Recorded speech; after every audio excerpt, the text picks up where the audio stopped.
마태복음 20장 14절로 16절까지 저와 여러분들이 한 목소리로 읽겠습니다. 14절입니다. 내 것이나 가지고 가라. 나중은 이 사람에게 너와 같이 주는 것이 내 뜻이니라. 내 것을 가지고 내 뜻대로 할 것이 아니냐. 내가 선함으로 내가 악하게 보느냐. 이와 같이 나중된 자로서 먼저 되고 먼저 된 자로서 나중 되리라. 아멘.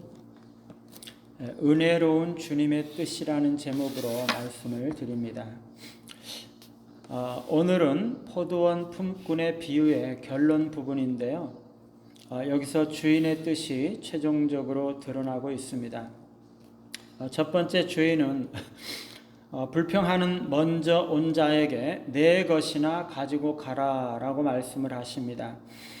그 사람은 이미 한 데나리온을 받고 불평하고 있는 것이었죠. 주인은 그 불평을 일축하고 있는 것입니다.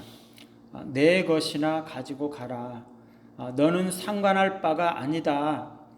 주인이 다른 사람들에게 한 데나리온을 주든지 어떻게 하든지 얼마를 주든지 너는 상관할 바가 아니다. 그것은 아무도 상관할 수가 없는 거죠.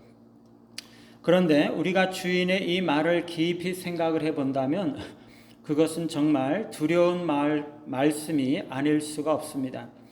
내 것이나 가지고 가라. 여러분, 원래 우리께 뭐가 있습니까? 우리가 가지고 있는 것은요, 전부 하나님이 주신 거죠. 여전히 하나님의 것입니다. 나의 생명, 나의 시간, 나의 재능, 나의 가족, 친구들, 물질, 나의 모든 것이 사실은 여전히 하나님 것이죠.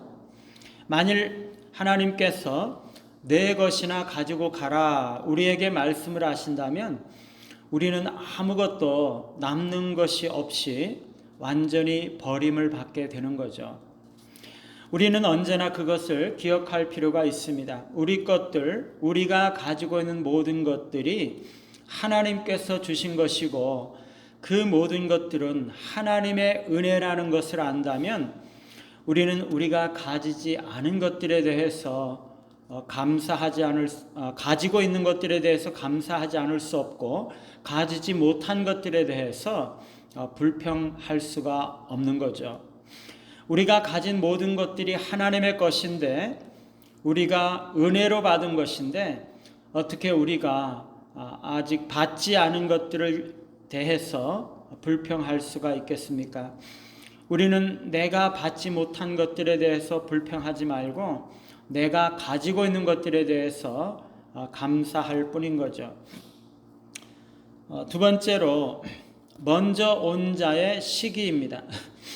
먼저 온 자가 나중 온 자도 똑같이 받은 사실에 대해서 불평했을 때 주인은 나중 온 사람에게 너와 같이 주는 것이 내 뜻이니라 라고 말씀을 했습니다.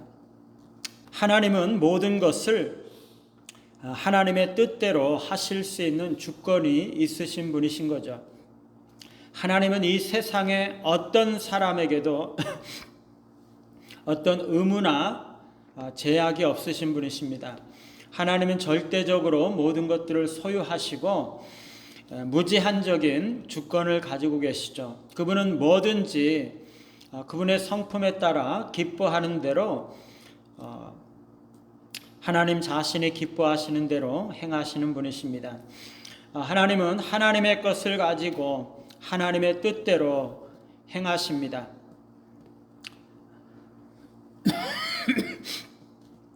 그리고 주인은 못한 자들에게도 똑같이 주시는 너무나 은혜로우신 분이신 거죠.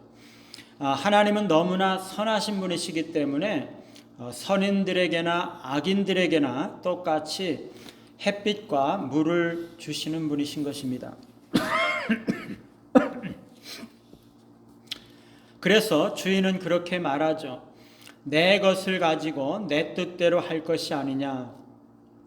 내가 선함으로 내가 악하게 보느냐.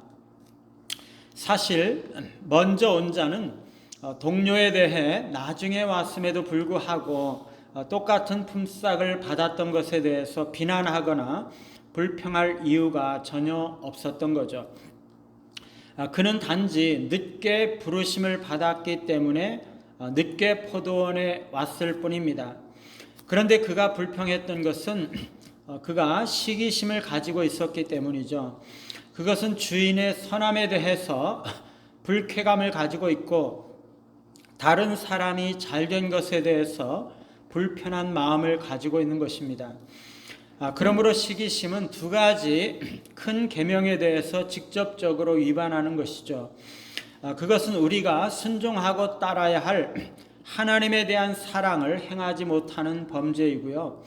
동시에 그것은 우리가 사랑하고 축복해야 할 이웃에 대해서 축복해 주지 못하는 그러한 범죄입니다. 우리는 교회 안에서 특별히 열심히 일하고 믿음 좋고 헌신과 봉사를 많이 하는 자들에 대해서 시기할 필요도 없고요. 믿음이 부족해서 열심히 일하지도 않고 헌신과 봉사를 많이 하지 않는 자들에 대해서도 그럼에도 불구하고 천국 가는 사람에 대해서도 시기할 필요가 없다는 것이죠. 나보다 믿음 좋고 열심히 봉사하는 자들에게 믿음과 헌신을 주시는 것은 하나님이시고 나보다 열심히 봉사하지 않는 자를 부르시는 것도 하나님이시기 때문이죠. 우리는 그저 있는 그대로 그들을 사랑하고 섬길 뿐입니다. 세 번째로 비유의 마지막 결론적인 적용인데요. 16절에 보시면 이와 같이 나중된 자로서 먼저 되고 먼저 된 자로서 나중되리라 말씀하십니다. 우리가 다른 사람들에게 시기하지 말아야 할 이유 중에 하나는 먼저 된 자가 나중되고 나중된 자가 먼저 되기 때문이죠. 지금 열심히 봉사하지 않고 믿음이 연약한 자들도 나중에 오히려 은혜와 거룩함에 있어서 탁월한 사람이 될 수가 있다는 것입니다. 지금은 신앙이 탁월한 것처럼 보이는 자들도 어느 순간에 늦게 온 자들보다 더 뒤떨어진 것을 발견할 수가 있다는 것이죠. 사도 바울은 지금까지 자신이 충성했지만 나중에 버림을 받게 되지 않을까 두려워한다고 말씀을 했는데 우리가 끝까지 충성하고 믿음에 견고하게 서서 깨어있지 않으면 언제 우리가 위선자로 전락하게 될지 알 수가 없는 것이죠. 우리는 말씀에 순종하기를 끝까지 함으로써 우리의 인생과 신앙을 견고한 반석 위에 세우고 하늘나라에 대한 소망을 붙잡아야 하는 것입니다. 하나님의 은혜는 모든 사람들에게 똑같음을 기억하시고 하나님의 주권과 뜻을 인정하심으로 지금으로서 우리보다 앞선 자들이나 우리보다 뒤진 자들에 대한 모든 시기심을 내려놓고 하나님께서 내게 주신 것들에 대해서 만족하며 감사한 마음으로 형제 자매들을 축복하시는 우리 모두가 되시기를 간절히 바랍니다. 455장입니다.